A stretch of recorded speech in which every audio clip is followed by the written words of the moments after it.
Bonjour tout le monde et bienvenue à cette nouvelle vidéo, cette fois-ci consacrée au FNP défensif pour l'année 2025.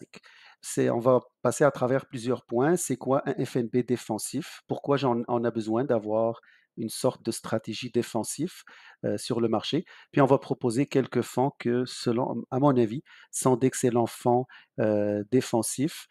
Bien évidemment, ceci n'est pas un conseil financier. Je vous recommande de faire aussi votre propre recherche. Donc, pourquoi on va utiliser des stratégies défensives? C'est pour plusieurs raisons. Par exemple, on a un portefeuille qui est composé principalement d'actions, donc on est exposé au marché boursier à fond. Donc, on veut avoir au moins quelque chose qui va permettre de balancer, contrebalancer s'il y a une correction boursière, si les actions de type croissance telles que Google, Microsoft baissent ou ils subissent une correction, au moins on a une partie de portefeuille qui va se porter mieux. Pourquoi on devrait avoir ce genre de choses? C'est parce que le marché boursier est sujet à plusieurs facteurs qui peuvent l'influencer énormément. Par exemple, les taux d'intérêt. Les taux d'intérêt, lorsqu'il y a une décision de la Banque fédérale d'augmenter les taux d'intérêt, ça a un impact immédiat sur les titres de croissance. Pour la simple raison, c'est lorsqu'on achète une action comme Google ou Microsoft ou Nvidia, on est en train d'acheter des rendements futurs. Le futur a plus de poids que les revenus présents de ce genre d'entreprise-là. On est intéressé vraiment par le futur. Donc, lorsque les taux d'intérêt augmentent, ben, les rendements futurs vont baisser. Et lorsque les taux d'intérêt augmentent, les rendements futurs vont baisser. Et lorsque les taux d'intérêt baissent, les rendements futurs vont augmenter. C'est pour ça, ce genre de titre-là est très sensible aux changements de taux d'intérêt, aux augmentations ou aux baisses. Donc, il faut toujours garder ça en tête lorsqu'on investit sur une action de croissance ou une action tech, de garder en tête que ça risque de fluctuer à cause des taux d'intérêt. Il y a aussi l'inflation, ça a un impact majeur maintenant sur tout le monde, pas seulement sur les titres technologiques ou de croissance. Sur la majorité des titres, ça va avoir un impact parce que l'inflation, elle va réduire les dépenses des ménages, donc ton chiffre d'affaires va baisser et en même temps, tes matières premières vont augmenter. Ça veut dire que les analystes, lorsqu'ils voient qu'il y a une inflation qui est en train de se constituer, de se bâtir dans le marché, qu'il y a une augmentation de l'inflation graduelle, ils s'attendent à ce que les marges bénéficiaires des entreprises vont diminuer, leurs rendements vont diminuer. Donc, l'inflation, c'est une mauvaise nouvelle pour les actions. Il y a aussi toujours un risque de correction boursière ou de crash. Par exemple, une décision inattendue, par exemple la décision de l'administration américaine d'imposer des droits de douane de la façon dont ils le font un peu assez agressif. C'est sûr, il y a une correction boursière qui en est suivie, qui était très importante. Par après, le marché a repris lorsqu'on a commencé à comprendre la stratégie du président Trump. Mais au tout départ, il y a eu une méga correction sur le marché boursier. Les seuls titres qui ont été épargnés, c'est justement les titres défensifs qui ont été épargnés. Il y a aussi le désir d'avoir une certaine sécurité de capital. Être investi à 100% sur des actions, c'est sûr, c'est hyper risqué. C'est mieux d'avoir quelque chose d'autre pour contrebalancer. Et c'est l'idée de cette vidéo dans le fond. Maintenant, la définition d'un FNB défensif, en général, c'est un FNB qui va être sur un actif qui, par exemple, va pas être très corrélé au marché boursier. Ça veut dire si le marché boursier baisse, lui, il va pas nécessairement baisser. Par exemple, l'or, un FNB en or, ce qui investit sur l'or, c'est sûr, c'est une bonne idée à avoir dans un portefeuille d'investissement. Il y a aussi les FNB qui sont spécialisés dans des secteurs défensifs, par exemple le secteur de la consommation de base. Le premier qu'on va discuter, c'est XST. Il est disponible, c'est un fonds qu'on peut acheter sur n'importe quelle plateforme de courtage. Il s'agit du iShares, iShares consommation de base ou Staples en anglais. Il investit principalement dans les entreprises qui opèrent dans le secteur de l'épicerie. Pourquoi le secteur de l'épicerie?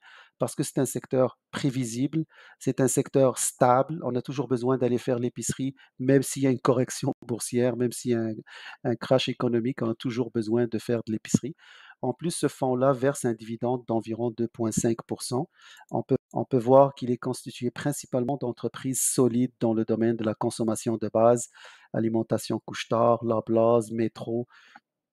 Donc toutes les épiciers, on les retrouve ici, plus ceux qui fabriquent, des aliments de première nécessité comme le Saputo, et d'autres comme Maple Leaf Foods.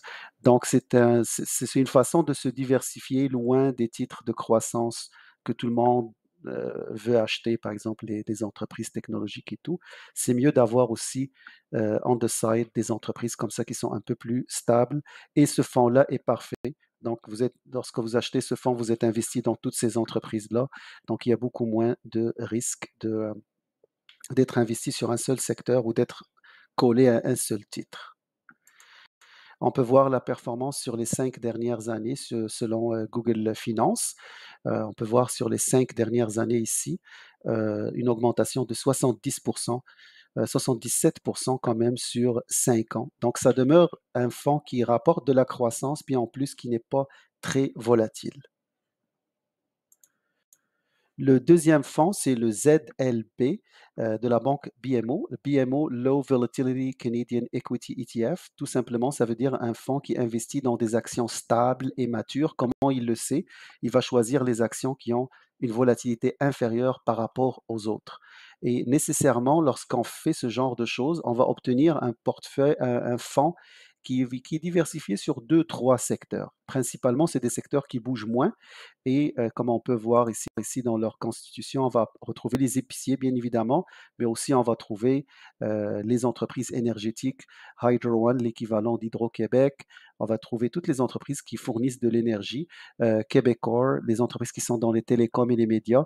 Ce genre d'entreprises sont en général très stables, fluctuent beaucoup moins parce qu'ils ont un revenu qui est fixe, là. Si tu as un abonnement téléphonique, là, tu ne vas pas l'annuler parce qu'il y a eu une correction boursière ou une augmentation du taux d'intérêt ou ils fournissent des services de base. Donc, ce genre d'entreprise en général est assez stable. On a pu aussi le constater sur le marché américain lorsque le président Trump avait annoncé les droits de douane. Ça a impacté la majorité des entreprises, mais il y a des entreprises qui ont un peu bénéficié. Tout le monde a commencé à les acheter parce que justement, c'est des entreprises qui sont comme stables, là. Ça bouge pas beaucoup et c'est en général des entreprises qui sont dans le télécom ou dans l'alimentation en général. Ce genre de titres se deviennent intéressants lorsque le marché commence à être trop volatile pour les investisseurs. D'où l'idée, dans le fond, de ce fonds-là, ZLP. C'est un fonds low volatility, donc volatilité faible. On, on peut voir que malgré comme c'est un fonds qui est composé d'actions qui sont quand même stables, on peut voir sur les 5 dernières années qu'on a eu un rendement de 68,42%, rendement sur le prix bien évidemment, et qu'on peut voir ici. Donc c'est des fonds quand même intéressants et qui apportent une certaine stabilité au portefeuille. ZWB est le troisième et il s'agit d'un fonds qui investit dans les actions bancaires et qui a l'avantage d'offrir des distributions de dividendes intéressantes de 6 à 7. L'idée, dans le fond, c'est au lieu de détenir les banques et d'être, si tu détiens seulement un fonds qui investit seulement dans les banques, il y en a beaucoup, euh, tu vas avoir un peu plus de volatilité que si tu investis dans ZWB, parce que ZWB, il utilise une stratégie de covered call, donc ils vendent des options d'achat pour essayer de réduire la volatilité et gagner un petit peu plus de dividendes. C'est pour ça qu'il a un dividende de 6 à 7. Il, il est constitué principalement des banques canadiennes, donc on retrouve CIBC, Banque nationale, TD, Banque royale, et un fonds de BMO ZEB, et le tout avec la stratégie de vente d'options d'achat. Donc, si vous êtes intéressé par le secteur bancaire et voulez avoir des distributions de 6 à 7 et avoir moins de volatilité versus le secteur bancaire, ce fonds-là est fait pour vous. Sur les 5 dernières années, il a eu une augmentation de 36 sur les 5 dernières années. Et donc, on peut voir, ça reste quand même intéressant. Cette performance-là n'inclut pas, bien évidemment, les dividendes. Ils ne comptent pas ici dans le graphique, parce que c'est un graphique de prix, et ça, c'est la performance basée seulement sur le prix. Donc, le 36 plus le dividende qui a été payé de façon régulière par le fonds. Enfin, il y a CGL, le iShares Gold Trust. C'est un fonds qui est exposé à l'or, et extrêmement intéressant, surtout lorsqu'il y a énormément de doutes économiques, il y a de peurs de récession. Ce genre de fonds va super bien faire parce que tout le monde va essayer d'aller chercher des valeurs refuges lorsque l'économie ne va pas bien. Donc c'est toujours intéressant d'avoir ce genre de fonds. D'ailleurs, il a super bien performé depuis la folie des droits de douane. On peut voir ici vers la fin de 2024, début 2025, il a super bien performé justement parce que tout le monde avait l'indice de peur sur le marché boursier américain et canadien était très élevé. Donc, ça, c'est aussi un fonds à considérer. Tous ces 4 fonds-là, hem, sont dans le fond des additions qu'on peut rajouter à notre portefeuille pour éviter, justement beaucoup de variations ou beaucoup de volatilité. Il faut garder en tête qu'il y a une variation avec ces fonds-là, mais elle est moins prononcée que, par exemple, un fonds qui est 100 actions ou 100 croissance.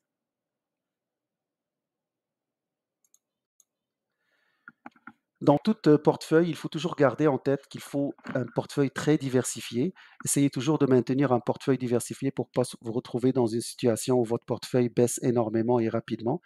Il faut aussi utiliser les stratégies de réinvestir les dividendes. Si votre fonds paye des dividendes, juste inscrivez-vous au programme de réinvestissement. Ça vous permet, d'être toujours investi, puis de rentrer de façon graduelle aussi sur le marché et en plus, ça vous permet une meilleure performance lorsqu'on utilise le réinvestissement versus juste laisser l'argent cash.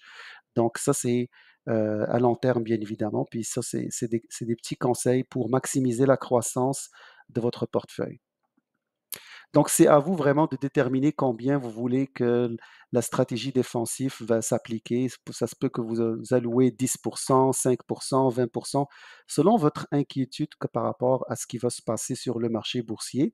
Et vous pouvez vous adapter après, là, si les choses s'améliorent. Vous pouvez réduire la partie défensive et revenir plus sur les actions de croissance. Donc, ça va dépendre de votre objectif.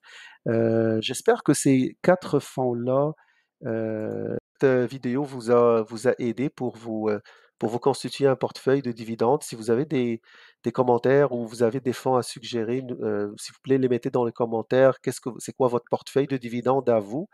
Que ce soit des actions ou des FNP, partagez avec moi dans les commentaires. Si vous aimez le contenu, s'il vous plaît, vous abonner et je vous remercie de votre temps. Bonne journée.